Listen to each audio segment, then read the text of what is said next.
Hi everyone, I'm Miss Katie from Rockland Public Library and happy Women's History Month. Today we're going to be reading another story of a real woman who changed this world.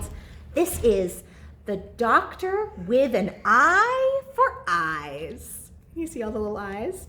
An eye for eyes. And this is the story of Dr. Patricia Bath. It was written by Julie Finley Mosca and illustrated by Daniel Finley.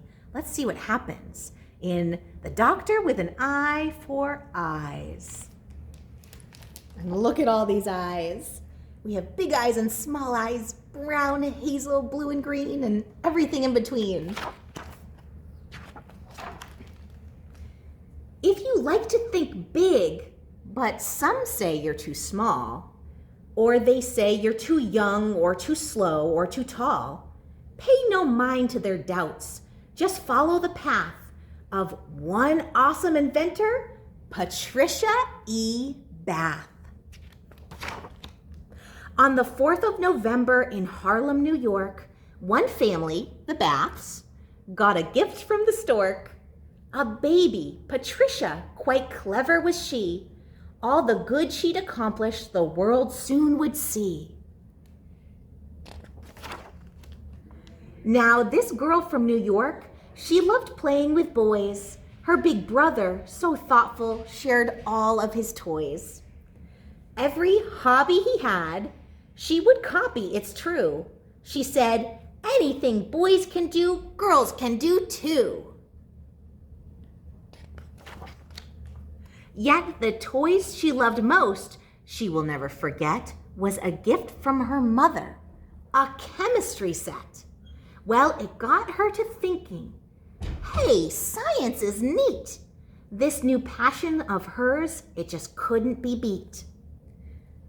As she grew a bit older, she yearned to do more. With science, I'll help the world's sick and the poor. And a friend of the family's, a doctor so swell, inspired the team. I can be one as well. But doctors back then, most were men, you will find. Still, Patricia stood firm. That did not change her mind. See, her father was smart, a jack of all trades. He had taught her, you're equal. Oh, sorry, we are equal. We're equal. All genders, all shades. What a nice daddy. Yes, her parents were thrilled. They encouraged her goal. They said, nothing's off limits. No job, dream, or role. The Baths didn't have much, but were wise nonetheless. Education, they said, is the key to success. Learning lots of things and being curious. Now, the problem with that, every nearby high school was only for white kids with money. Not cool. So in high school by train, nothing stopped her, you see. And though most kids took 4 years, she finished in 3. So she had lots of trouble finding a place to go to school where she could go because of her skin color. But she graduated in 3 years. What next? Off to college, the medical school, where she found that her classmates were boys as a rule.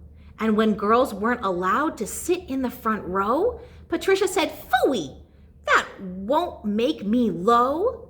So she wasn't even allowed to sit in the front seat in her class.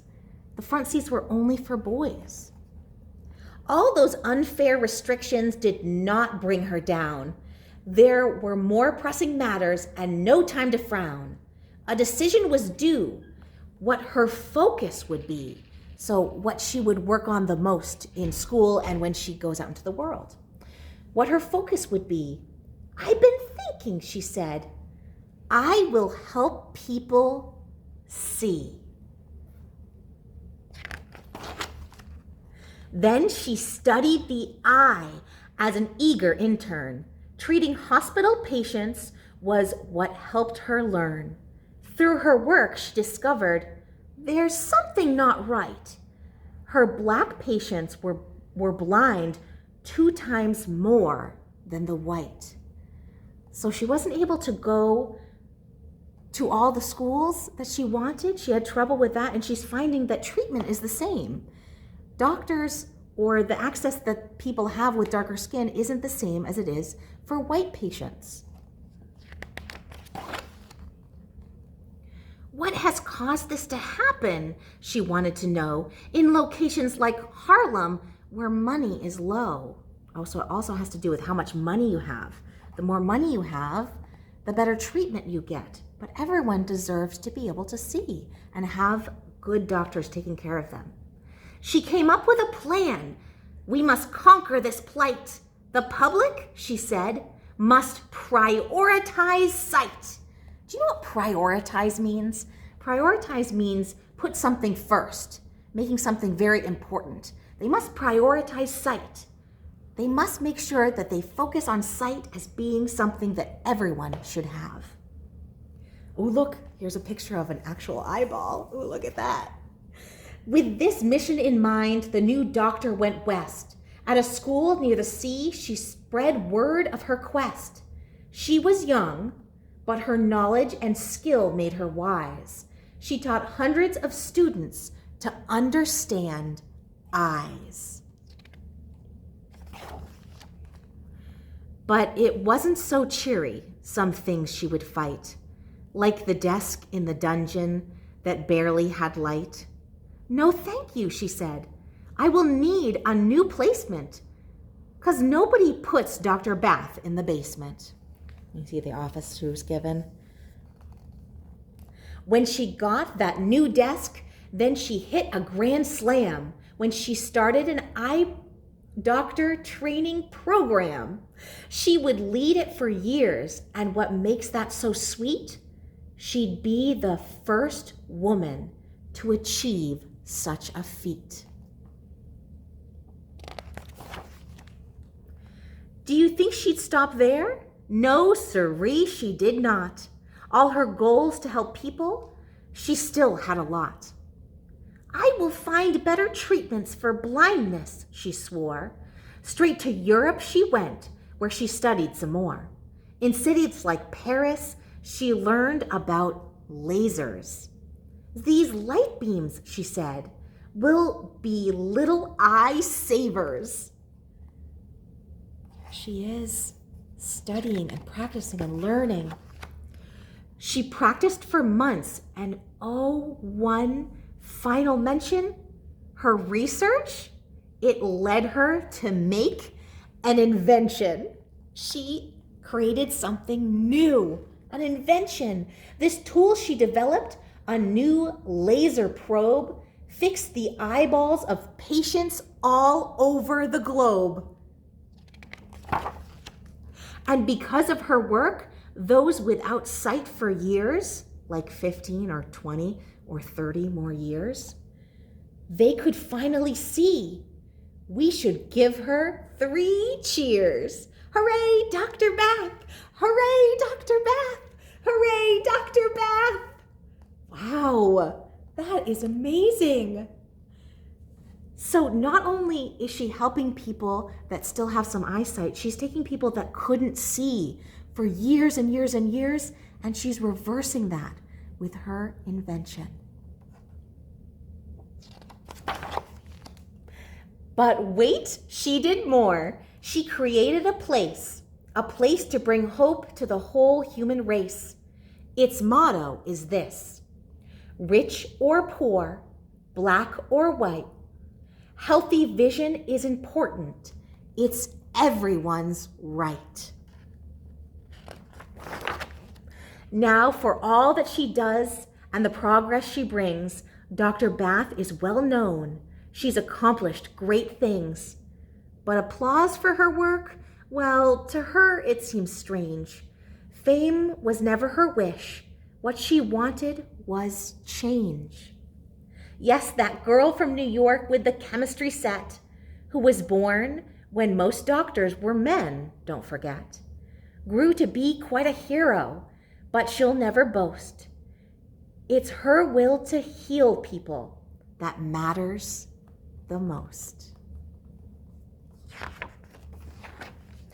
So if helping the world seems too hard, you are wrong. If some say you can't do it, don't listen, be strong. Like Patricia, stay focused, push forward, shine bright, and you'll find all your dreams will be well within sight. The end. Great listening, everyone. And there's a little note here from Dr. Patricia Bath. She wrote, "Dear reader, begin each day by asking a question. Let the answer lead you to another question, and you will discover that learning and knowledge are an infinite playground." Signed, Dr. Patricia Bath. So she's encouraging us to look for the questions we have in the world and find answers. I think this time of year, the beginning of spring, is a perfect time for this. You can go out in your yard, see what's happening to the dirt and the grass, look for worms, see if you can find certain things happening in the trees, and see if you have any questions. Is there anything that you don't know why it happens? Find a book. Learn, grow. Learning is an infinite playground. Now, I highly recommend checking out this book. There are extra blurbs about the doctor's life, as well as a timeline of her achievements, like when she traveled to Yugoslavia and observed the inadequate eye care of the poor. You know, it was so important to her to work with people and make sure everyone had equal treatment, no matter how much money they had and no matter the color of their skin. And of course, her invention in 1986 of the laser phaco probe. And I wanted to share too, breaking barriers. So breaking barriers, although women attended high school in the 1950s, they were generally discouraged from pursuing careers in science and technology. Bath was always ahead of her time. I don't see that there's a reasonable or philosophical barrier or even a scientific barrier between sexes in terms of knowledge and skill, she explained, noting that stereotyping activities as male or female is just a learned behavior, one her own family